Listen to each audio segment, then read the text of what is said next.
আসসালামু আলাইকুম। শিক্ষা একাডেমিতে তোমাদের সবাইকে স্বাগতম।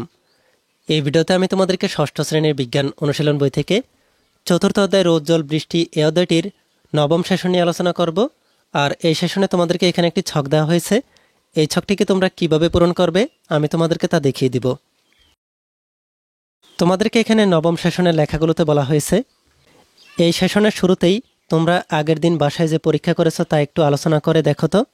অ্যাসিড দেওয়ায় গাছের পাতা কি পরিবর্তন দেখেছো তা পাশের বন্ধুর সাথে শেয়ার করো, ক্লাসের বাকিদের সাথেও শেয়ার করো। সবার ফলাফল কি মোটামুটি মিলে যাচ্ছে? পাশের বন্ধুর সাথে মিলে অনুসন্ধানী পাঠ বই থেকে অ্যাসিড বৃষ্টির অংশটুকু পড়ে নাও।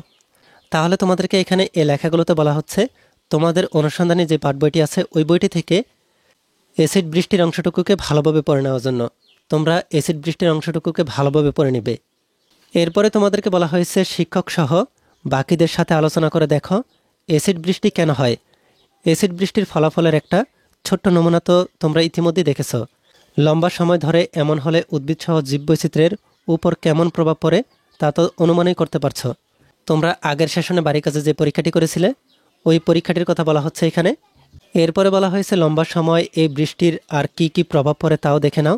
তোমাদের কি এই বিষয়ে কিছু করার আছে? চিন্তা করে দেখো তো।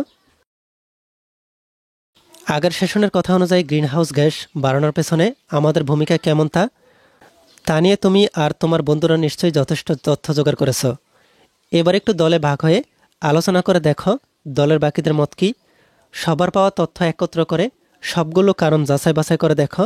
এবার সবচেয়ে গুরুত্বপূর্ণ 5টি কারণ শনাক্ত করো, যেগুলো আমরা চাইলে খুব সহজেই প্রতিকার করতে পারি বা সবসময় নিজেরা না পারলেও অন্যদের বোঝাতে অন্তত পারে, যাতে সবাই সবার জায়গা থেকে নিজের আচরণের পরিবর্তন আনে।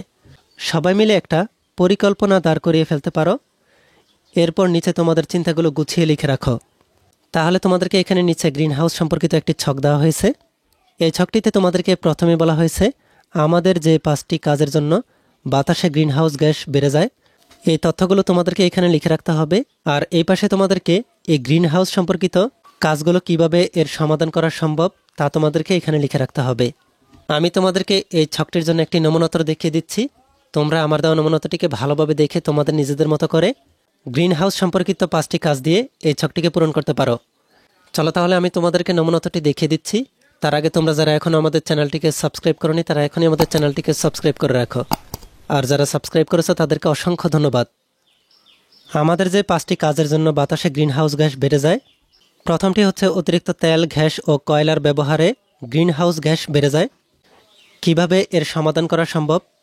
আমরা এসব তেল, গ্যাস ব্যবহারে বিকল্প ব্যবস্থা করতে পারি এবং অপচয় রোধ করতে পারি। এরপরে হচ্ছে গবাদি পশুপালন বেড়ে গেলে মিথেন গ্যাসের পরিমাণ বাড়তে থাকে। কিভাবে আমরা সমাধান করতে পারি? পশুপালন পরিবেশ বান্ধব পরিবেশে রাখতে হবে এবং অধিক সচেতন থাকতে হবে। এরপর আমরা কৃষি জমিতে নাইট্রোজেনযুক্ত সার ব্যবহার করে থাকি। কিভাবে এর সমাধান করা সম্ভব? কৃষি জমিতে সার ব্যবহারে বিজ্ঞানসম্মত উন্নত প্রযুক্তি ব্যবহার করতে হবে। এরপরে 4 নম্বরে প্রয়োজনের তুলনায় প্রচুর গাছ কাটছি। কিভাবে এর সমাধান সম্ভব? বন ও গাছের সংখ্যা বাড়াতে হবে যাতে বাতাসে কার্বন ডাই অক্সাইডের ভারসাম্য বজায় থাকে। এরপরে 5 নম্বরে রেফ্রিজারেটর, এয়ার কন্ডিশনার ইত্যাদি ব্যবহার করি। কিভাবে এর সমাধান করা সম্ভব?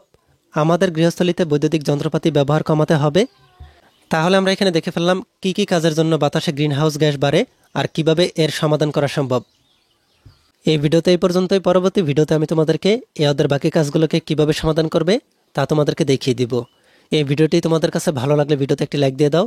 আর পরবর্তী সকল ভিডিওগুলো পাওয়ার জন্য আমাদের এই চ্যানেলটিকে এখনই সাবস্ক্রাইব করে রাখো।